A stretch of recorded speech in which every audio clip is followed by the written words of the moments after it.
Hey everyone, we're the Rewind Guys, and this is Cinema Trash, the show where we go digging through B-movies, cult films, and low-budget flicks to find those gems. After all, in a world with over 500,000 movies, we can all use a little help finding the ones worth watching.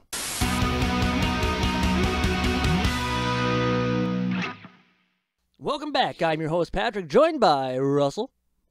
All right, and hey. And Mike. What's up? Today we are talking about Death Race 2000 from 1975. If you haven't seen this movie, or it's been a long time since you've seen this movie, let's recap so you know what we're talking about.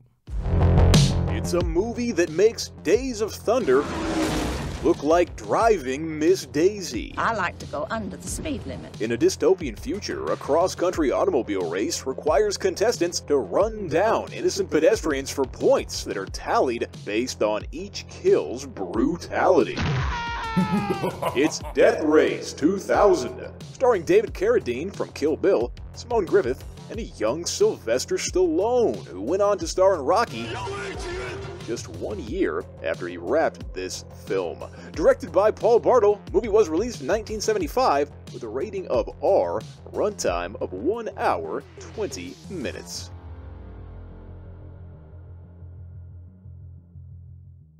I put this one on the wheel because I have been wanting to watch this movie for quite some time, probably like mid to late teens, so almost a couple decades.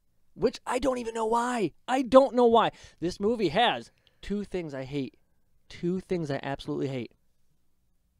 Racing. Oh, okay. And women. Yes. No. Politics. Oh, men. Oh.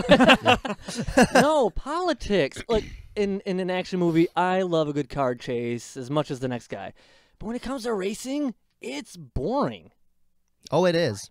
It is boring. But I don't know. I remember our older brother talking about this, and it's like, yeah, these people drive around and, like, they try to kill people, and there's, like, a point system. And I'm like, oh, man, this movie sounds great. And I haven't seen it, and I've always been wanting to see it. And now I saw it. Yeah, I think I've seen clips of it. Okay. Like, I've seen the cars before for sure, but I've never seen it. Oh, all right. And I'm assuming you... Wait, no, you have seen this before. Yes. Ooh, when did you see this?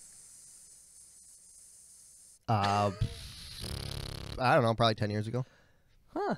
What did you think of it then? You turned it off. Wait, you never made it through the whole thing? No, I did. Oh, okay. Nice. I think it's funny because, so that guy, what's his name, David Carradine is Yes. in this. Uh-huh. And I know him from something else. Yeah. So seeing him play that role for me was very weird and uncomfortable. But he's just kind of creepy guy. He probably kept the suit. Ooh, oh. You're probably not wrong. Okay. So, they originally wanted Peter Fonda to play, I think, David Carradine's part of Frankenstein. But after reading the script, he said it was too ridiculous, and he turned that shit down. He's like, not doing it. Thanks, but no thanks. But turned down for what? Who knows at this time? Anyway, but you saying you know him from other places and this is a little off-putting for you, that is the exact reason he took this role. Oh. Everybody knew him as Kane from Kung Fu, and he was itching to get out there for anything else so people would stop seeing him just as Kane from Kung Fu. That's what I see.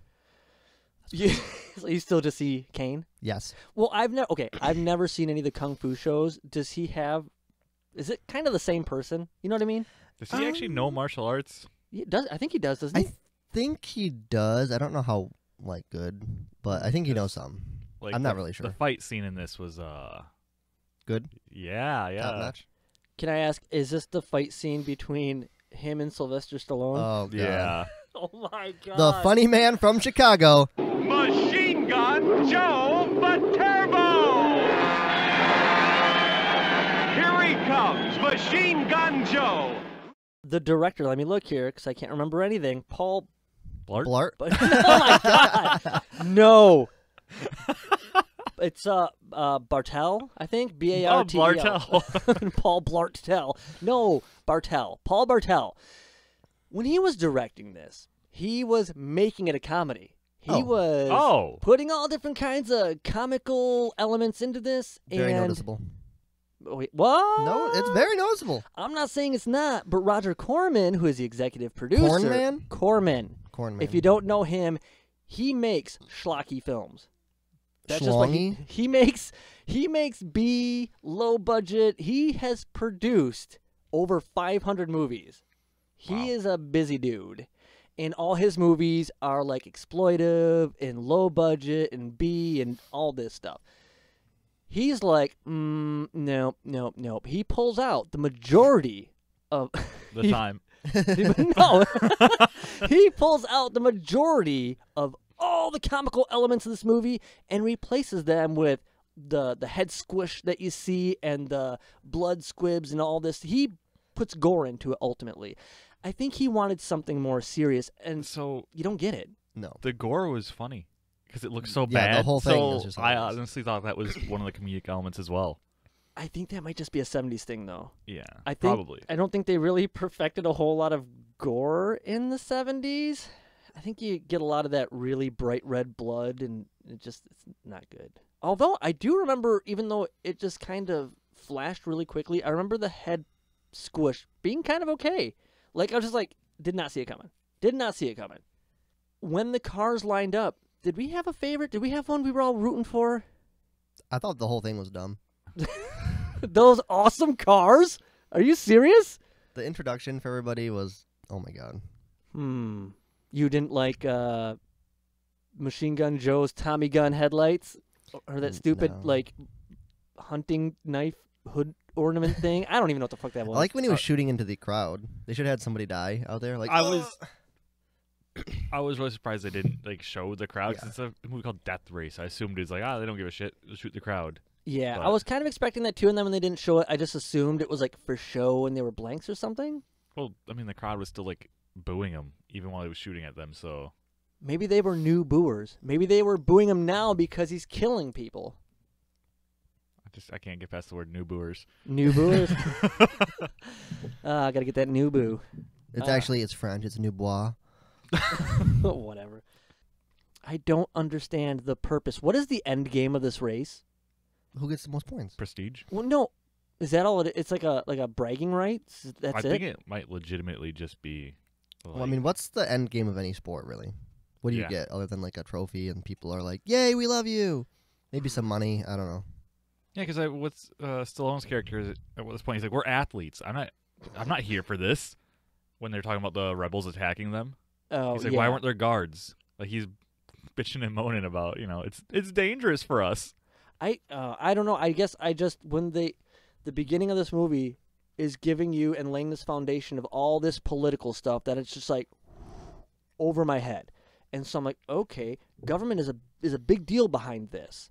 And so much so that this old lady's like, I've had enough of this. This can't go on anymore. And there's like this whole like rebellion to end this whole race thing. And I'm just like, I don't really know what's going on here. I get that she's anti-race because you're killing people. But I did the movie actually have like a depth in plot anywhere? I think it tried. Oh. I think it was trying. Yeah. I think somebody was just, or a group of people were upset because you have a race where you're supposed to kill people, and they're like, "Nope, we're done." Well, like the whole point, I guess, was because it comes down to the end plot. The winner gets to shake the president's hand. Yes. Yeah. So they were trying to get in close to the president to apparently stab him with the world's tiniest knife. Yes. Okay, I have Don't forget the hand grenade. Yes. Oh yeah. Yes. Oh my God, this whole movie is not worth that one scene, but it really does bring you back from the boredom. Let me tell you, I laughed so hard at this hokey metallic painted grenade hand implant. Like mannequin hand. Yes. At that. Oh, it's so good. And then when he continued to call it a hand grenade, she's like, "Is that a grenade? A hand grenade?" And I'm like, "Oh yeah, that's great. That's the best. That is the best." I lost my shit. I on that didn't one. even laugh at it. Are you serious? Because I thought it's a hand grenade. I was actually cracking up at this movie. Oh my God, I was dying with that. Oh. It was the best. Considering everything else that this movie was giving me when it got to that point, I'm like, finally some payoff. Great. Thank you. I thought the only thing you cared about was winning the race. Sure. Only the winner of the race is to shake hands with Mr. President. Is that a grenade? A hand grenade. That handshake is all I've lived for as long as I can remember. I'm going to have to give credit probably to Paul Bartel for that one. Roger Corman was probably trying to cut that one out too, and I'm hoping he stood his ground because, like, no, this is gold. Well, someone cut it because it wasn't attached. Oh! Okay. Some long drawn-out things here. They got the navigator to Frankenstein, who is part of this rebellion trying to replace him or kill him or whatever. Talk about some weak efforts. Why didn't she just poison his shit from the beginning? They also were in love. Well, not at first. Well, you know, it was blossoming. It was budding at that point. Stockholm Syndrome. What? Is that first sight? No, it wasn't at first sight. Oh, that was a big problem I had, too. His whole thing, like, I liked it when they pushed him out on the gurney, but he's supposed to be all fucked up. Yes. I was so mad when they took the mask off. Because he's got the burnt eye and everything when the mask is on only. Yes. And they do a lot of close-ups of his jacked-up-looking eye, and then it's like 5 seconds later, he pulls the mask off, and it's perfectly fine. Yeah, well, yeah, didn't you see it when you pulled the mask? You could see it detach, and, like, it's just, Was it? It's all for show. No, well, it is, but what am I trying to say? It's, latex. It's all just latex. It's a Halloween mask. I wonder if I could buy one of those. That'd be great. But, yeah, no, I was a little disappointed, too, because I'm expecting to see, like, you know, some gruesome face effects or something, and it's just David Carradine. So cool. He even says, like, what'd you expect? And it's like, well, I'm more than this. Yes. Yeah, what do you say? What do you expect? Another pretty face? But see, it's that scene right there where I'm like, right from the get-go, if she just poisoned his drink right from the get-go, done, but son. But it was he who Bill Cosby'd her. He did. For her safety, though. Because at this point, they're falling for one another. Yeah. Yeah, I think they've already did it at this point. Maybe. Oh, also, I saw mine on a different platform than you, so I got to see it uncensored. So there were boobies. What? Yep. You watched it on YouTube as well? Yep. What? Well, that explains it. What the hell did you... Tubi doesn't censor their shit. Tubi doesn't like the boobie. I have seen so many movies on that platform that has not censored a damn thing. Are you saying you've seen movies on Tubi with boobies? Indubitably. I have. I don't understand why this one was censored, because I thought that was a choice for the filmmaker. I thought they were dodging some sort of rating or something, and I thought that was weird for the 70s to blur out some boobs. They don't do that. Maybe there was YouTube like didn't care. 2 versions of it, like a TV version. Oh. And then like the regular one, and Tubi got the rights to use just like the certain, one. Oh, that could be. Kind of deal. I don't know. I was going to say, every movie we've watched on Tubi that's had nudity has been censored for me. Really? Yeah. Ooh, you know what I'm wondering? Are you signed in? Nope. That might be the difference. I wonder, because I usually watch it unsigned in too, and maybe I'm signed in on the other one when I see uncensored stuff. Now I have to try that. But we're not here to talk about Tubi. Just to check it out. Just to check it out. Just to check to see if they show everything. Look, sometimes there are things that drive the plot, okay? Nudity drives. By plot, do you mean wiener? Yes. Nudity drives the wiener. It's true. Okay, yeah. So, can we talk a little bit about Machine Gun Joe? You mean like the worst character in the movie? Yep. Indeed. He is horrible. And no offense, I get that Sylvester Stallone isn't like necessarily known for his acting prowess or nothing, but holy shit, he is awful. So at the beginning when I'm assuming he actually spits at the car. You really got some distance on that. Yeah, he really did. This is going to sound really bad. I can't spit. Like, I am one of those guys where it's like, swallow. And it just like lands on me somehow. Yeah, thanks. This is not sounding any better. It's not. This is going to have to come out. Nobody needs to know this about me. Okay, no. Especially, okay, 1, his acting's horrible. 2, can this guy get anything in his mouth? It just gets worse. What are we talking about now? This conversation's still, When he's like, they're at like a where were they? Oh their my first pit God. stop. Their first pit stop. It's like, I thought he had like whipped cream on his hands, like he was like playing with the dessert, and he flings. He's like, This is getting so bad. he had. It was clam bisque that he was eating with his hands. Was that what it was? Yeah, that's what he said. Oh, I didn't hear or see. I'm like, what is he eating? Like some sort of like It was Alfredo soup. or something? It was soup. Oh my Yeah. God! It is. Is all over his face, all over his hands. He's just like, yeah, talk about something. You know, he's like yelling at some guy, and I'm just like, what the fuck, dude? Focus more on your eating, please. Good Lord, what is wrong? He's an adult man. Get food in your mouth for crying out loud. I'm watching the scene. I'm like, is this a directing choice? Yeah, it was frustrating to watch that scene. I just think that these are things that are supposed to bring the comedy, but they clash because now we have two people trying to make the movie their way. Hey, Frankie, I'm glad you came here. I caught your navigator trying to screw around with the car, so I thought I'd come out and have a look at what was going on, you know what I mean? Hey, come on, Frank.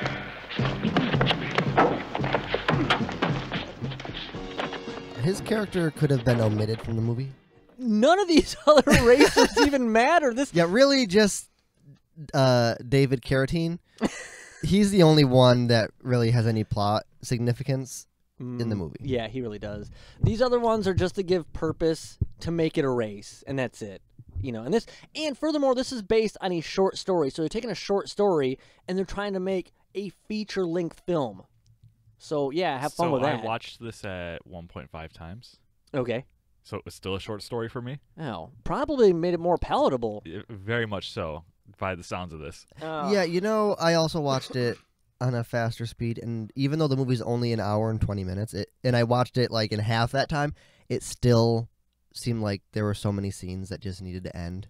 It drags. Especially like the first scene where they're kind of introducing everybody, and they're showing like how everything's working and everything, and introducing the characters, and it's way too long.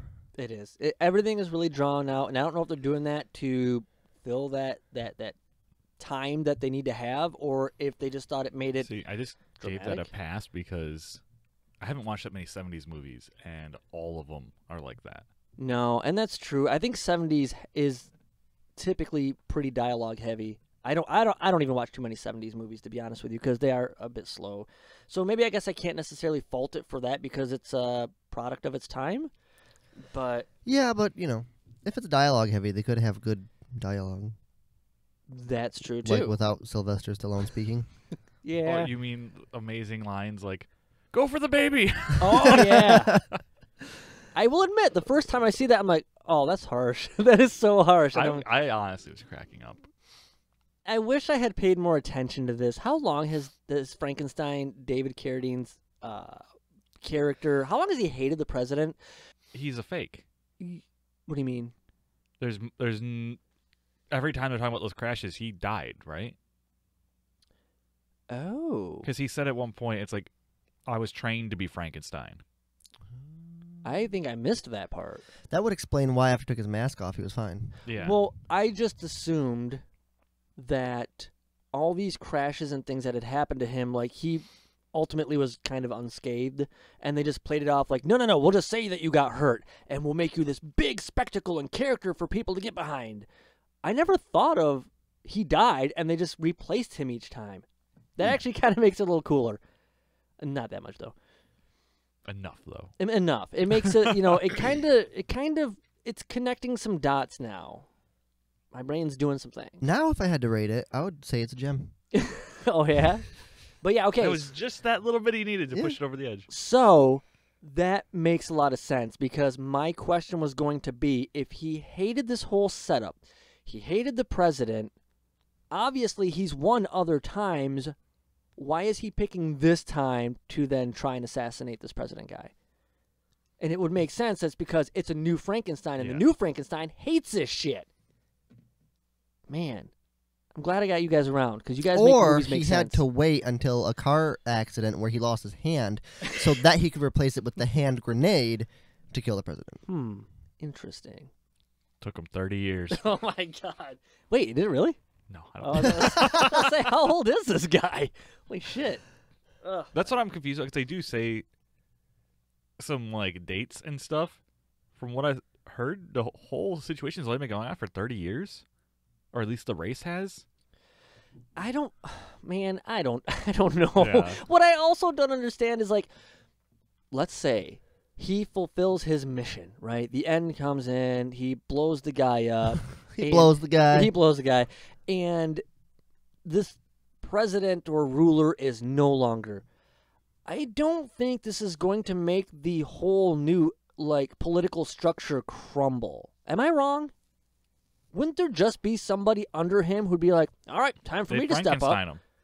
Yeah, which doesn't make any sense to me, He though. literally knows how the system works because he is the system. They'll just have a new Mr. President trained up to take Mr. President's place. Yeah, I was actually surprised that they had Mr. President, like, there at the thing, because before you just see, like, these recordings of him. Yeah. And everything seems generic, and I was starting to think, kind of like Frankenstein, the president doesn't really exist. Well, that's why because of the weird spoiler I gave myself of looking at the cast, I thought it was going to be the other guy.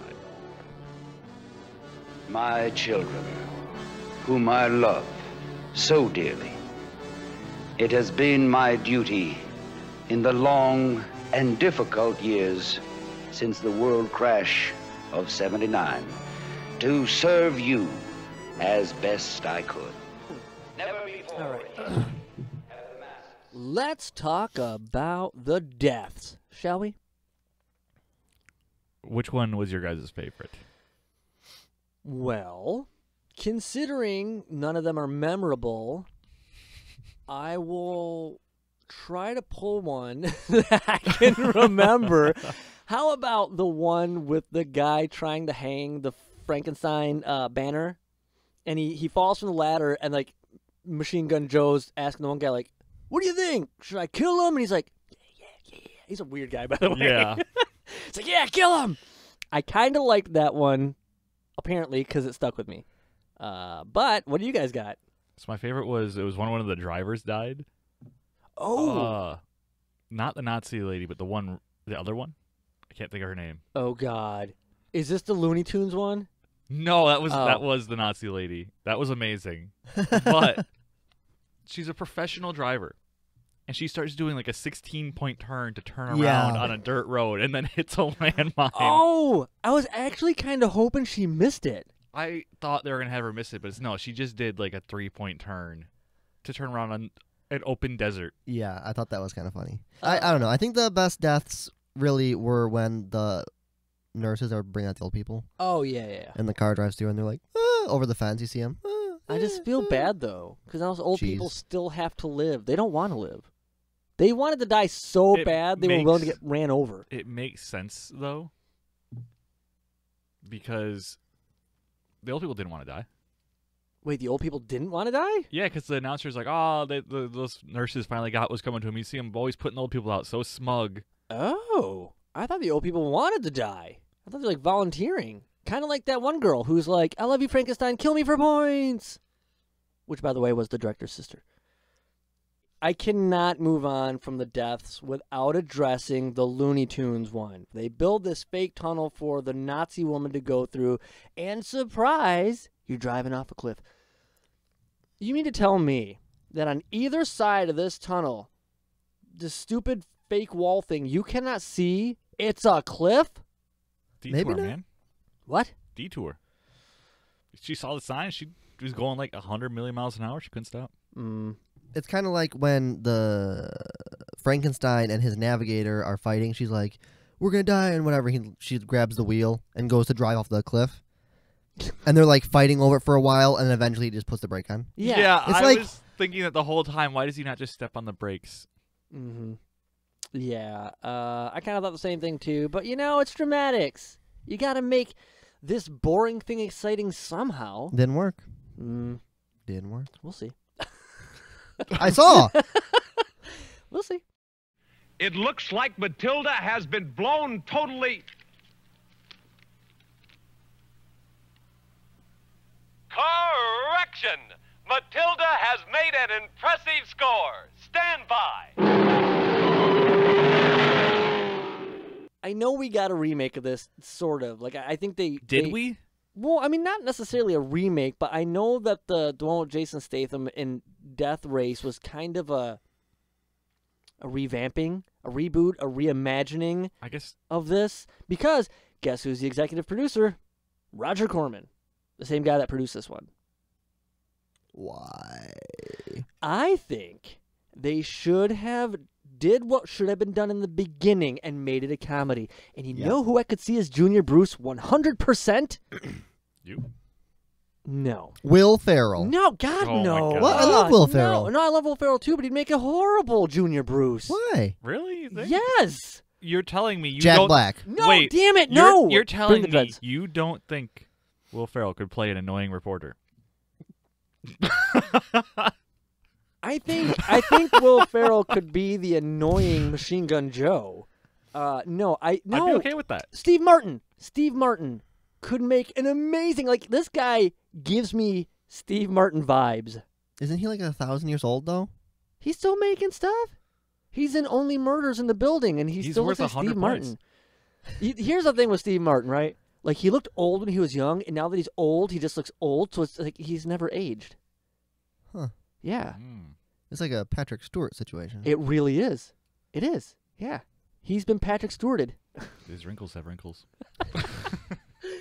Lots of plaster. But yeah, I could see Steve Martin as Junior Bruce. 100%. I don't know anybody else, but if they were to make it, even in this one, they should have doubled down on the comedy. Would have made a much better movie. So I've seen the remake. Okay. And, like, they're so different. They're like, literally, the only thing that's the same is the concept. Running people over for points? It's not even... I don't even think they have that. Do they still have that political stuff going on? It's like a bunch of inmates are forced to do the death race, is what the remake is. Are they killing other inmates and bad people? I don't even really remember, but their definitely goal is to survive. Does and kill each Machine other. Gun Kelly play Machine Gun Joe? I need that. That needs to... If that's not a thing, it needs to be. It makes sense. We'll just have to produce it. He's an actor now, isn't he? Or he's done... Yeah. He was in one of the movies we did. Yeah, he was in Bird Box. Bird Box. Ugh. But here's the deal. It made its money back, and then some. This did really well, actually. It made between $5 and $8 million. So it is a good investment. Well, that was really good, because you said the $500,000 budget basic at the top end? Yep. Well, I mean, they had pretty good actors for the time. Mm-hmm. And, I mean, I think car movies were pretty big in the 70s. Weren't there a lot of... else? Oh, probably. I mean, I think like Smokey and the Bandit and stuff like that's like all 70s, and Yeah. I don't really know. I'm not huge into 70s cinema. I don't really like movies with cars. The race is the symbol of everything we hold dear, our American way of life. Sure, it's violent, but that's the way we love it. Violent, violent, violent. And that's why we love you. Frank, do we have to listen to this? Be violent. No. You wouldn't have wanted to be.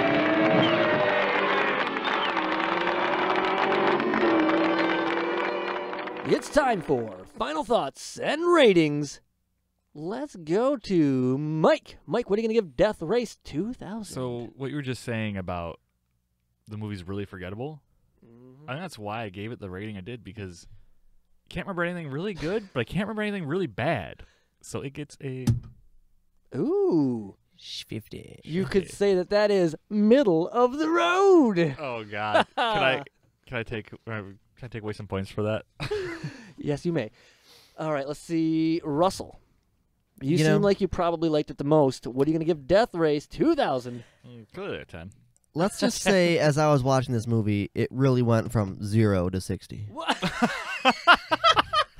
That's good. I like it. So you only rated it that for that joke, right? Yes. No, that just came to me right now as I was about to press the button. Oh, man. Again, yeah, it's like what I would imagine a typical 70s movie, but slightly worse. So, 60% trash. Okay. Let's see how trashy I think Death Race 2000 is. Wow. We're going faster and faster. Yes, we're really climbing. Okay, I'm giving it 70% trash, and part of me kind of wants to give it a little bit more, but I can see its charm. I can see why people would like this. I don't like racing. I think it's boring. I don't like politics because it annoys me. So it's like, I really wanted to see this because I loved the idea of a race where killing people with your car is the point system. Yeah, I thought that agree. was funny and intriguing. And then we get this. And I don't know what this is. You watch it and you forget it. Yeah. Set it and forget it. Yeah, it's just, I don't know. I mean, I don't know. You like race movies, you like politics, watch this one, you'll love it. But even I love B movies and schlocky garbage films, and this one just, no. I had a really hard time watching it. And for an hour and, was it like 24 minutes or something like that? Probably about 45 minutes. It is not an hour and 45 minutes. No, I'm saying it was probably about 45 minutes. Oh, well, yeah, for you guys, I watched a whole movie with ads. But even taking the ads out, it's like an hour and like, I don't know, 20 some odd minutes. Hour 20, isn't it? I think so, but it is a long hour 20. It feels more like 2.5 hours. It is so draggy. And I didn't even get the perks of the nudity. Boobies. I got everything just like, what are they, pixelated out. It's just all pixelated out. So Yeah. Pixelated. it's all pixelated. So David Carradine touches a boob with his grenade hand grenade. Oh, can we talk about that for 1 second? How it's just a straight up mannequin hand, but apparently it still functions. yeah, it's technology of the future of 75. 2075? Yeah. Although that actually that took place in 2000. So maybe somewhere we have death races going on that we're just not even aware of. I was about to say something, and I'm not going to. Can we say it after the... Yes. Okay, great. I look forward to that, more so than this movie. Oh, Russell! You know what? Let me do the outro real quick. That's it for this week's episode. Be sure to join us next week for an all-new episode. And if this is not your first time here, hit the subscribe button and help us win this numbers game with YouTube. And if this is your first time here, you've made it this far, so you obviously like us. So subscribe anyway! And we will see you guys next week. And it smells like farts in here. I've been farting this whole time. I can't stop. Did you read his diary? Maybe. What just happened? The man exploded. He got hit. What'd you do? Nothing. Everything's fine. How did that happen? Oh, God, they broke it. They're not broken. They're so broken. Oh, what the fuck? The Transformers? I get it. Maybe they're actually a little broken. Did you broken the things? No, they're fine. I just gotta figure out how to